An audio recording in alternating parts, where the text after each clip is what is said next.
What's going on, guys? It's BeatinTheBookie, and I am here with Kiefer, and we are back talking about the Memorial Tournament this week from Sedgefield, Ohio.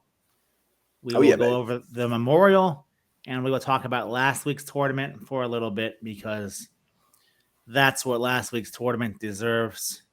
It was not a very good tournament, not necessarily for us, but for viewers at the Charles Schwab Challenge in Fort Worth, Texas, at Colonial Country Club. The place has been hosting the PGA since 1946, and the PGA made it a non-elevated event, so the field really suffered there.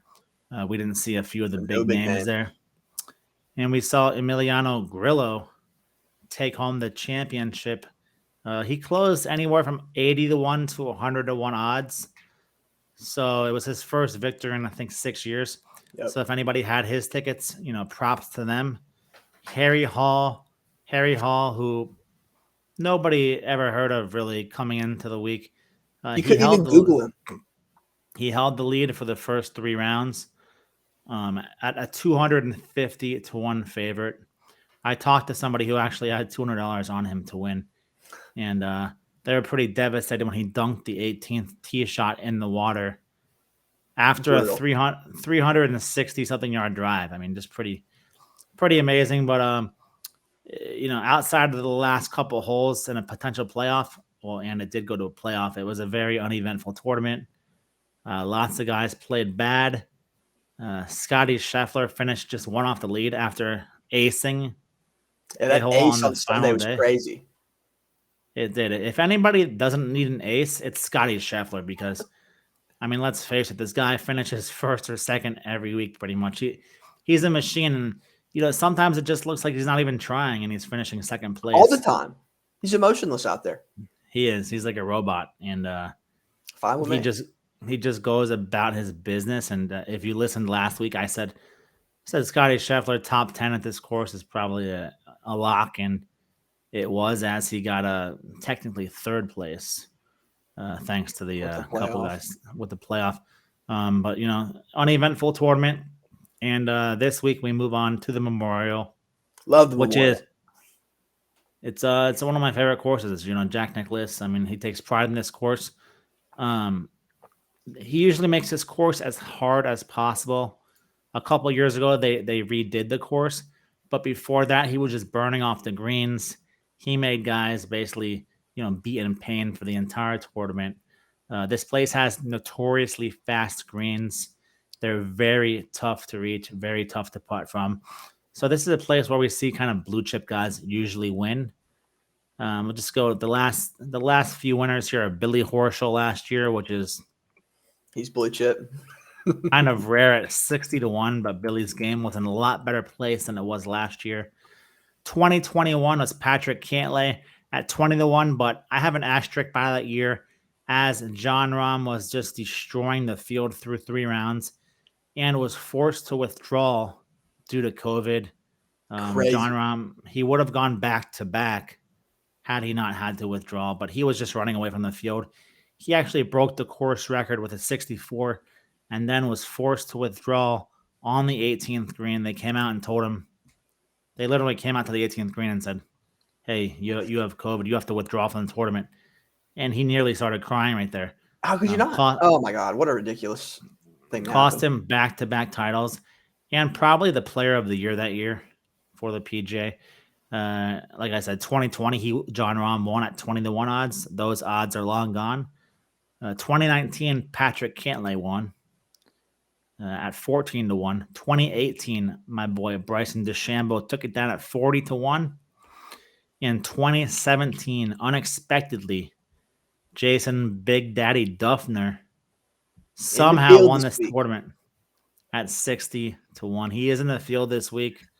However, 60 to 1 is significantly better than or worse than you're going to get him this week. Yeah, he's down there. This week he is down around plus 150,000. Plus 150,000. Actually, Daddy. Bet365 has him at infinite, so Infinite. they haven't even put a number.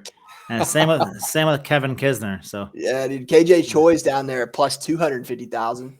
And Luke Donald, Kevin Kisner, man, this is a leaderboard from 2012, man. I love it. it is. These are usually the guys you do find at the bottom. Plus I do see it. 150,000 is crazy, though. It is, and we're lucky enough to have this slow play king this week, Sam Bennett. He got an exemption. Sam Bennett from Texas A&M. You may remember him He got his from the card too, right? Masters. He got the Corn Ferry card, so he'll be on the Corn Ferry Tour. Sam Bennett from Texas A&M. If you remember, he slow played the final round at the Masters. Him and Cantlay, man, moving like him and Cantlay, slugs. Slowest pairing ever. Cost a lot of people say cost some people the Masters championship, but it is what it is, and hopefully he plays faster this week because this is a long course, and if he doesn't, it'll be another 6-hour round. So let's just let's go over some of the favorites this week. Of course, like every other week, the favorite this week is Scotty Scheffler at plus 600, plus 650. Closely followed by Jon Rahm.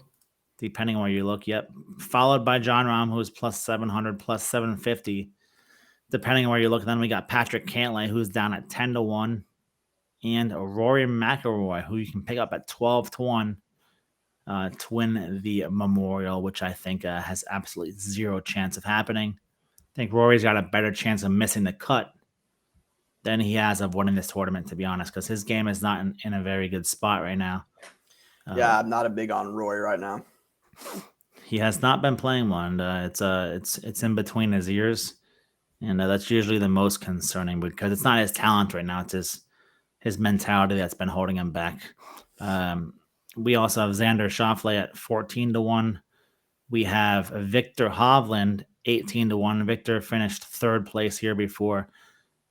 He usually plays his course pretty well, but this is a place where he's taken some chances before, tried to reach the green on some par fives, and ended up in the water when I've had him before. So, Victor, this is a good course for him, but he plays it a little risky.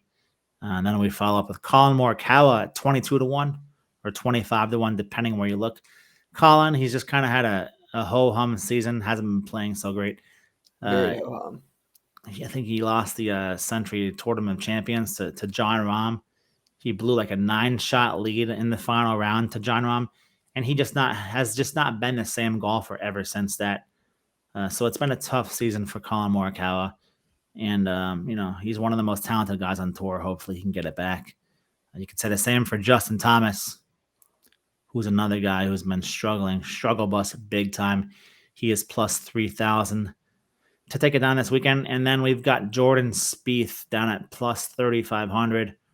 Jordan's coming off a missed cut at the Charles Schwab. I think he's been injured, tired, injured, but nobody really knows. But he's playing some bad golf, and he's just not a golfer that I'm looking at backing right now.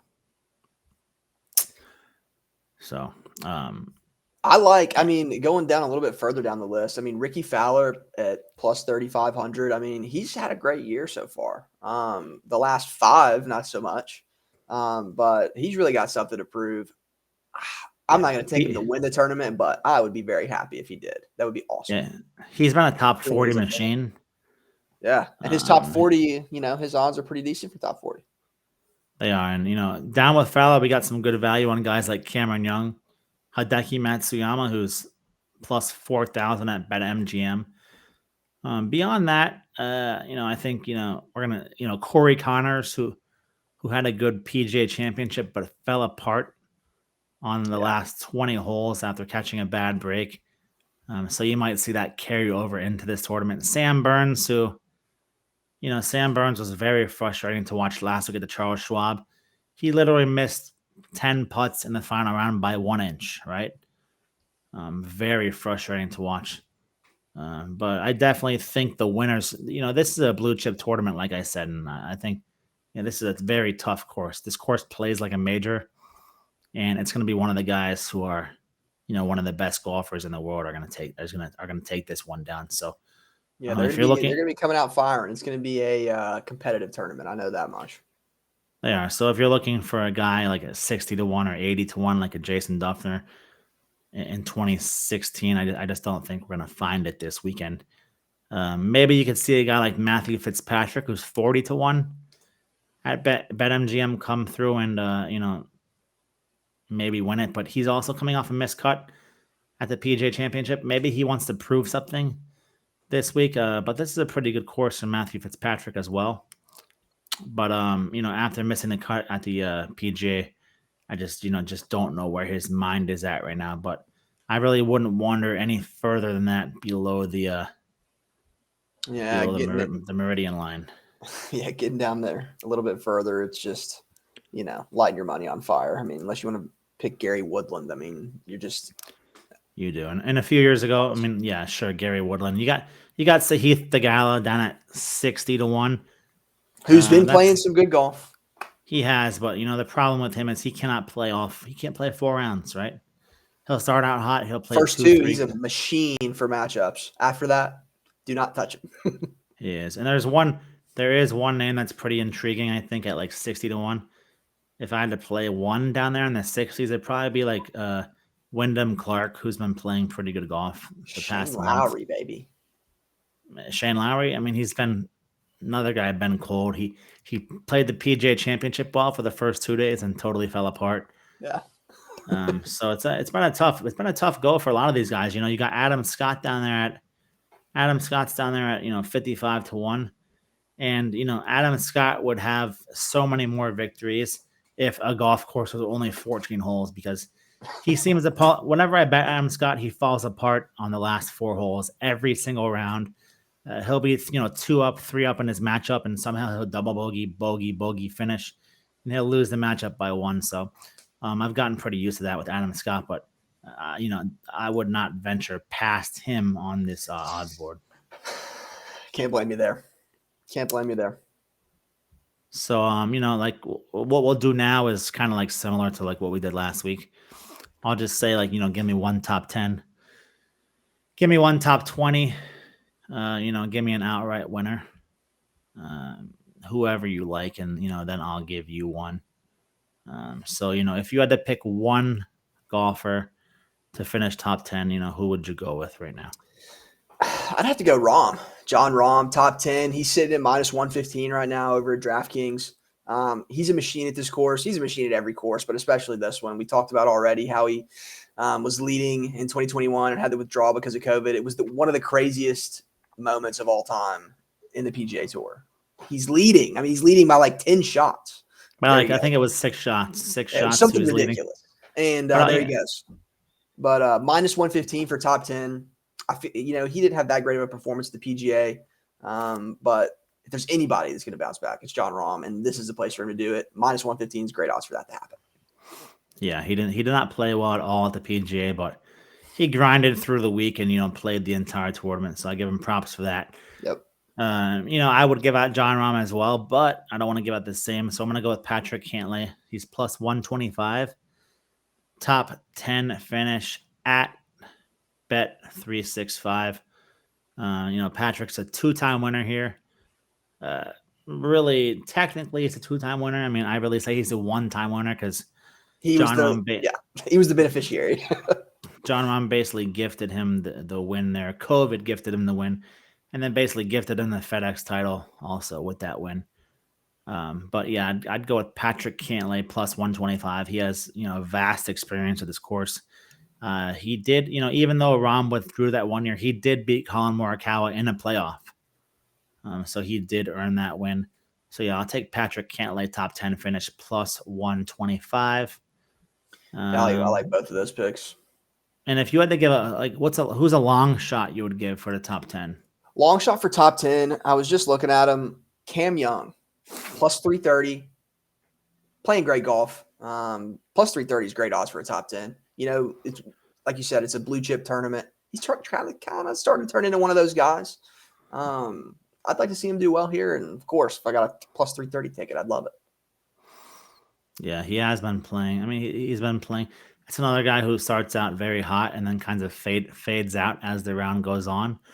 But sooner or later, he's going to put it together. And like I said, this is kind of a long course, a tough course. And he plays tough courses the best. So I do like that play. If there's one long shot top 10 that I would go with this week, I would go with where is he? I would go with Wyndham Clark plus 500. Wyndham has been playing very well. He's been playing very consistent this season. He's got a win. One of the coolest names on tour, Wyndham. It's kind of like I always think of the hotel. Uh-huh. The hotel guy. So I think Wyndham Clark plus 500 top 10 finish.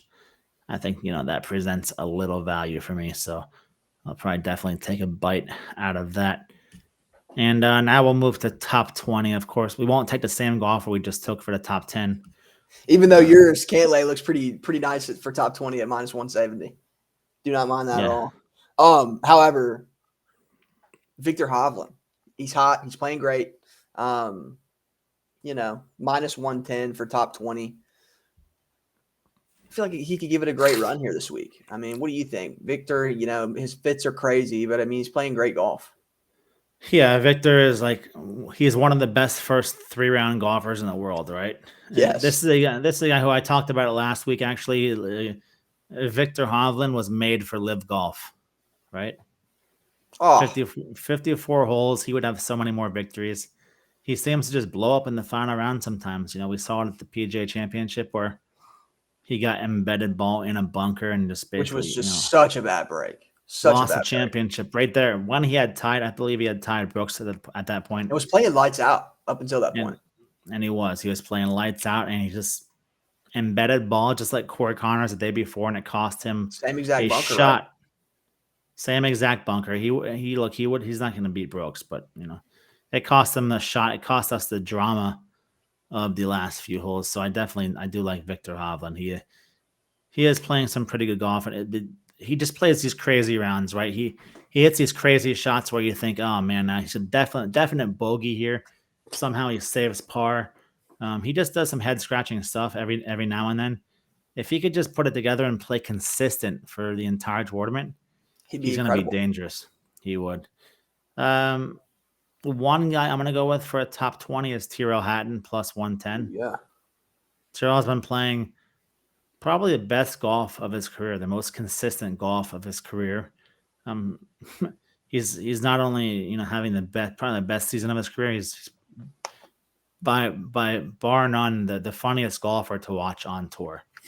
Tyrrell Hatton should be mic'd up every single week, as far as I'm concerned, every round, because this is a guy who calls himself an idiot, calls himself every word in the book. Tosses clubs.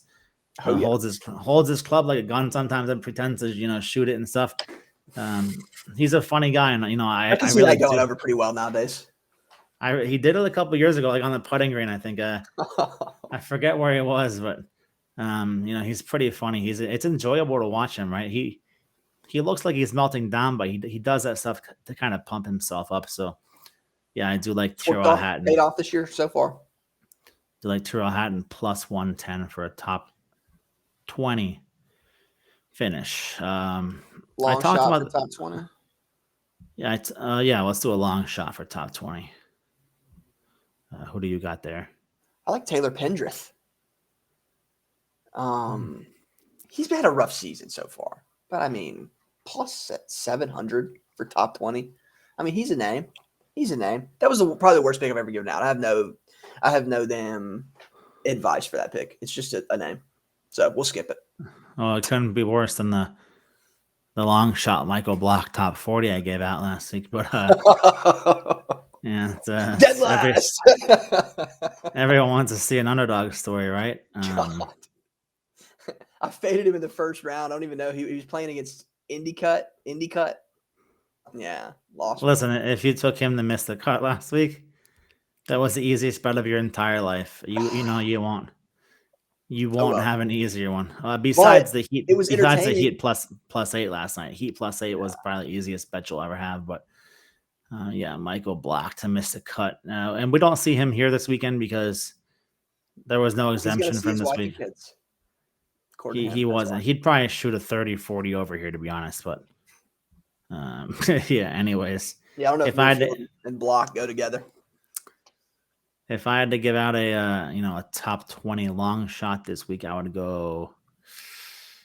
Um, I might go Harris English. Plus 350. Oh, he was playing so good. He was playing Uh, so good. he is, and Harris. He was co-leader on Sunday. He was in first place, all by himself. I think opened with a birdie and then just totally fell apart. He hit an iron shot. Try to play it safe off the tee on a par four. Hits an iron shot into the hazard. I don't know. There's something about Harris when he gets the lead. It can be kind of shaky. It's happened a couple times to him. He didn't keep the foot on the gas, Uh, that's for sure. yeah, I'll never forget the FedEx, the Memphis, the St. Jude Championship a few years ago. I had a big ticket on Harris English. He was up like 5 shots with like 6 holes left. Then he just couldn't hit. He basically got the yips, right? And lost to, I think, Abe Answer or Oh Joaquin yeah. Neiman, one of those guys. He got the yips and just blew like a 5 shot lead and just destroyed my hopes. I think So, this year I'm gonna try to go to the St. Jude. We're about 40 minutes from it, so it's a I'll try nice to. tournament. They They do should a lot always of have good it. stuff. Well, they've moved the date, so it's not in the springtime anymore. It's now in August in the southeast. It's horrible. I mean, it's Yeah. 100 degrees and it's brutal out there. So I've never wanted to go, but I'm gonna try to go this year. You mean Memphis is not cool in the summer? I don't think it's cool in Memphis ever. Yeah. Yeah, and it's pretty hot in South Yeah, Florida too. So, I can imagine. uh, but yeah, if I would, want a long shot there, top 20, like Harris English to win, that's one story. But top 20, he's been playing some good golf. So plus 350 for a top 20 finish, I could see taking that. And Don't mind let's it. talk. Let's talk about miscut, right? Because I think, like I said, I think a guy has a better chance of missing a cut this week than winning. I think that's Rory McIlroy, right? You can get Rory at plus 500 to miss the cut at DraftKings. Um, and it seems like he's been alternating, making the cut, missing the cut, making the cut, missing the cut. I think Rory, he's just coming off an all right performance at the PGA Championship. He started out the final round hot, like was just a few shots back, and then just fell apart down the stretch. So his game, his confidence has to be It like must be because he was getting dumpstered by Michael Block on the Sunday. he was. He did beat Michael Block by one shot, which has to be kind of, if you're Rory, you're kind of there like, geez, Yeah. I beat a He club clubbed pro him by by one shot. And then he said he in was a, better than me if you in a had my lead. major, and then the club pro said that the only thing that I did better than him was my driver. So that can't be, very very good for your mentals, if you're trying to work on your game. So yeah, I definitely sprinkle a little bit on Rory to miss the cut at plus 500. I He like just that a seems lot. I mean, plus 500 is obviously it's Rory. He's not going to miss the cut often, uh, but it's worth like a peanut butter sandwich or I some mean, like Memphis right. Memphis rub like barbecue ribs or whatever, And Memphis dry rub or whatever it yeah, is. rendezvous, the tourist trap of the century. See, Shane Lowry plus 190 to miss the cut. Played great the first 2 days of the PGA. Did he play last week at Charles Schwab? I don't think he did. He did not. But plus 190. I mean, him and Gary Woodland plus 180, dude. Oh my God. There's no way that man's making a cut. He was like 12 over at one point on Saturday Yeah. or Friday. Look, I think Gary, I mean, he's very spotty, and he's actually, to Gary's credit, he's been actually having a pretty decent season. I mean, he's not playing as obviously like his former major winning self was. He's not back at that level, but I think he's playing better this season than last. And he's coming off a missed cut, so I think maybe he's due to make the cut. But yeah, Shane Lowry, just not playing very well. And I could see like Jordan Spieth, I could see Jordan Spieth missing another cut, to be honest, because if he's Who knows what injured, that injury is? Yeah, who knows? We have no there's a idea. lot. There's a lot of rough here, a lot of penal stuff. There's fences that are just right off the fairway where it's out of bounds. Yeah, we saw a couple years ago with Bryson DeChambeau arguing with an official about the out of bounds fence and stuff, and Jordan Spieth, if he starts spraying his tee ball everywhere, I think he could be in some trouble here. I mean, this is a guy who we saw one of his tee shots at the PGA Championship literally go into a urinal bank. I mean, he hit it into a toilet. Your tweet off that was funny. So kind of funny right there. I'll pop a tweet up right here. Actually, the game, if you go to the shot tracker, right, how it has the the graphics for the course, it had the picture of like the 4 urinals like in a box, like the urinals, and then like right next to it said Spieth, like his ball, like basically they're calling him yeah, exactly. So I thought that was that was kind of funny. I actually I wish I would have screenshot that, but I could probably go back and find it. But it was sure kind of funny. did. So yeah, just I'd take I'll probably sprinkle a McIlroy. Maybe I'll sprinkle a McIlroy Spieth miscut parlay, right? Plus 500, plus 275. I mean, getting some very good odds on that one. So yeah, those are 2 guys I would just sprinkle to miss the cut. Nothing serious, just a little bit of a sprinkle to miss the cut. I like those too. There's a couple of tournament matchups that I like. Have you dove into the tournament matchups? Yeah, I've got them right here. I see they're up on Bovada. So we can take a look at those. Of course, the tough thing about tournament matchups is every site seemingly has different ones, unless they're like the top guys, right? Like Scheffler and Rahm. That's my Rahm baby. Plus every site. Every site will have Scheffler, Rahm. Every site will have Rahm versus McIlroy, right? So, who do you like for tournament matchups? I like Rahm over Scheffler. I mean, plus 105 for Rahm. It's the best odds you're going to get on any Rahm proper position, finishing position, or anything all week. So, yeah. I like it. I don't think Scotty is necessarily, obviously he had the ace, whatever. He finished second last week. Look at me up here talking. I don't think Scotty's got it this week after a perfect week last week. But yeah, man, I like Rahm this week over Scotty. Rahm's a machine. Scotty's also a machine, but Rahm's better. So we'll see how it goes. Yeah, no, you know what's scary? Like, I would favor Rahm this week over Scotty because this is a tough place to putt. I mean, these greens are super fast, right? Probably the fastest on tour. And Scotty's been struggling with his putter big time. I mean, he's not with anything else, but putter, yes. Yeah, he's first place in every category last week except for putting, right? His putting has been terrible. So I definitely co-sign that. And you can actually get Rahm for, at BetMGM plus 115 for that matchup. So I do definitely co-sign that one. One that I do like, I think this is a great bet, actually. It's I like Tyrrell Hatton minus 130 against Jordan Spieth. Yeah, I like that. Tyrrell Hatton's, he's healthy right now. He's playing the best golf of his career. Jordan Spieth's coming off a missed cut at one of the easier tournaments for him in his career, right? He's a former champion there. He knew that course better than anybody, being from there. He's a member there, and he just played terrible. I think he's injured right now. But since guys cannot miss these elevated events, right? Because they have to go to them. He's got to be there. He's got to be there, and I think that's affecting him. He's also traveling the country by bus, right, with his wife. Which, no, could be a bad thing, right? There, you go from bus with your significant other and traveling will not be that fun after a little bit.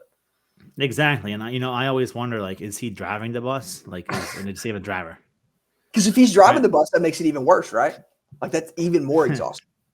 With his wife just nagging him the entire way. I mean, we don't know, but the last place I would want to be is traveling the country, via bus with my wife and kids just screaming, having to take breaks, stop at the rest stop, when you were stretch your legs a little bit. When you were flying a private jet the year before, right? So it's got to be a little tough right there. So Daddy's not winning tournaments like he used to. But yeah, definitely going to take Tyrrell Hatton minus 130 against Jordan Spieth for that tournament matchup. You can find that at Bovada right now, or Bet365, and we'll do one more tournament matchup each. Who else do you like for tournament matchups? For tournament matchups, I've got a round 1 3-ball. We'll just call this a tournament matchup. How about that? So, McElroy, Spieth, and Tyrrell Hatton. Plus 170 for Tyrrell Hatton in that 3-ball. Yeah. Both of those other guys, and it's kind of, with Spieth, like we just talked about, we don't know what's going on with that injury. And with Rory, 50-50 shot on if he's going to come out firing or come out not. But the way Tyrrell Hatton's playing, obviously we've talked about him a couple other spots in this episode. But I love that plus 170 for him. And it is just day one, but he comes out firing, and I like that. Yeah. And, I'll go with the 72-hole matchup right here. I'll go with Victor Hovland minus 130 over Justin Thomas. Victor's been playing great golf, right? Besides like the final round, Victor's been putting it well. He's been good with his irons. And he's been getting better, right? Like I feel like he's been getting better every week. He's been getting more consistent than he used to be, right? We're seeing more top 10s from him, more top 20s than we've ever seen. And we're seeing just the opposite from Justin Thomas, right? Justin Thomas, it seems like just watching him, Justin Thomas is like one of the worst putters on tour this year, right? He has not been putting it very well. He hasn't been playing very well at all. The PGA Championship, everybody's expecting him to make a run. He doesn't. He missed the cut at the Masters. I mean, how bad are you playing when you miss the cut and Tiger makes the cut off like one leg, right? I mean, no joke. I mean, I'm sure Tiger ribbed him for that a little bit. For sure. And his game is just in a bad spot right now. And, Justin Thomas, I just cannot pull the trigger on him this week. So I'm definitely going to take Victor Hovland for the 72-hole matchup against Justin Thomas. And if Justin Thomas, you're getting a great price for Victor Hovland, a guy that's playing just considerably better golf right now. And if all things go, as planned, that 72-hole matchup will only be a 36 after JT misses the cut. So hopefully he misses the cut and we can cash that bet, pretty quick. I love it. But yeah, those are some matchups I like, and I guess now we'll just finish up with the outright winner.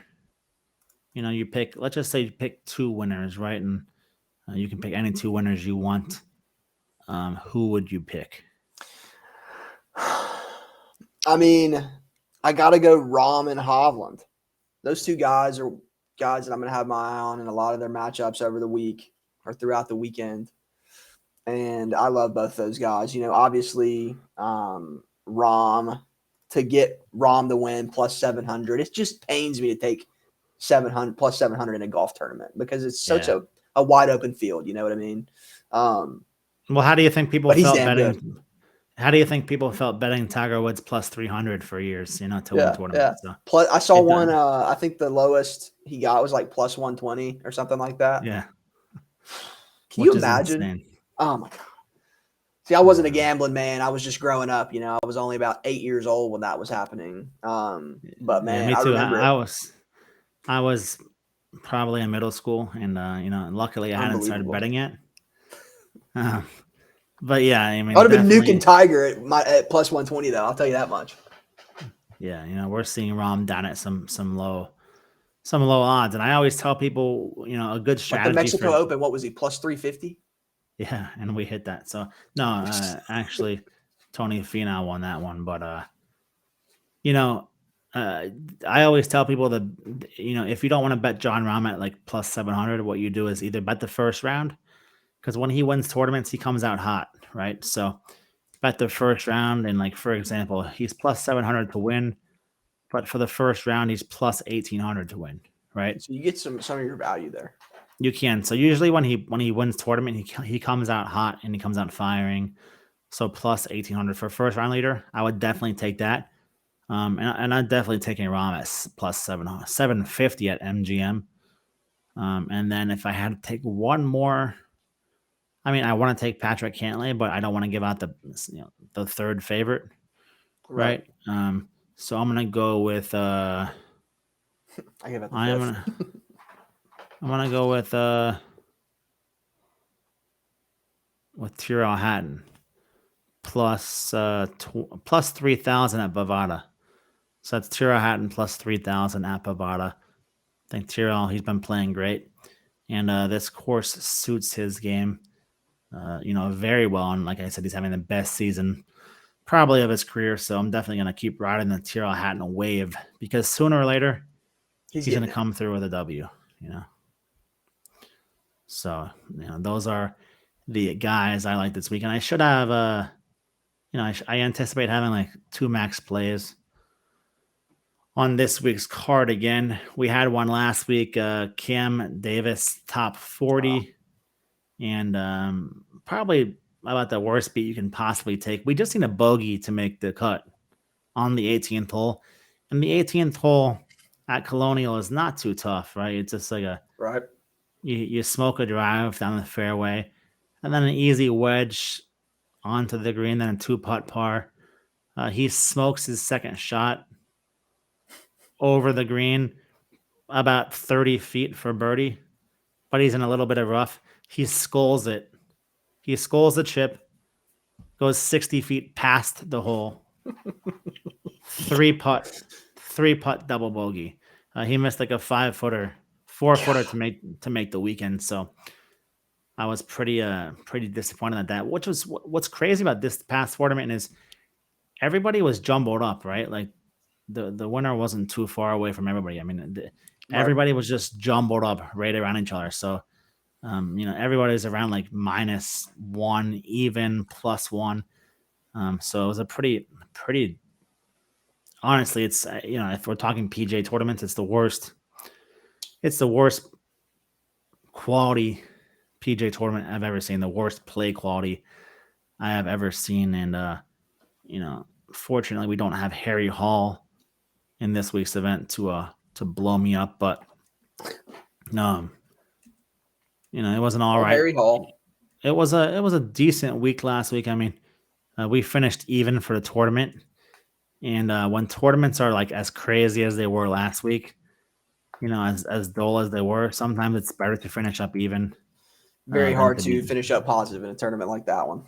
Hey, look, I'll take an even weekend over a losing weekend any day of the week, right? Give me both on So, that. yeah, definitely. We definitely got our money's worth last week, and I'm looking forward to having a couple max plays this week. I mean, I treat the Memorial every year. I treat it like a major. I think our It's last got that 2, vibe. it does, just because it makes it so. It's very prestigious. Right. With Jack Nicklaus and the former winners, Rahm, 2-time champion. I can't like a 2-time champion. The big guns have won this, and then big gun they always love to come play because it's Jack's tournament. And he likes to make it. They know it's like a true test of golf because he makes it as hard as he can Which for is these awesome. guys. So yeah, I'm definitely looking forward to it, and I treat this like a major. So we'll have a couple max plays, stuff like that, and it's going to be a fun one, and can't wait. So this is there is no live golf this week. So we talked some live last week, and we'll always talk some live on this show. But there is no live golf this week. We saw earlier, I think on Twitter, reported that Matthew Wolff was no longer listed on the Smash GC roster. So something is in the works there. I don't know what it is, but I guess we'll see by the time we come on the show next. But I wish It's a good everybody tournament up luck. at Live DC. It's a tough course too. I mean, it's another course where Harold Varner won it. I think 12 under, Yes. and he shot I think 9 under on the first day. So we're seeing a lot of these tournaments. Like for example, Harry Hall after 2 days was like 12 under, and Emiliano Grillo won it with like 8 under. Right, so Wild. we're seeing these courses really toughen up in the last couple rounds. The last rounds, they're making these pins and tough spots because they don't want these golfers to beat the course. And The Live last thing a DC course wants is 30 under winning their tournament. exactly. And Live DC did that just as well as the Colonial did. So, and I can promise you one thing: the Memorial this week in Jack, they'll do the same exact thing, right? Yep. I think here we've got the guy with the course record, John Rahm, 64. Could John Rahm shoot a 64 again this week? I'm sure, right? Scotty Scheffler could shoot a 64. I think we're going to see I think we could see a course record this week for a round, maybe a 63. I think we'll definitely see a 64. So if you find any bets like under 65 and a half for best round, definitely hammer that, because I think if conditions are great, I think we could see a very, very low round at least one of the days. So it's going to be a fun tournament, guys. I'm looking forward to it, and we're looking forward to doing the next show. Yep. It's been fun, and you got anything else to say? All good. Excited for this week of golf, and hope our picks do well. I'm excited.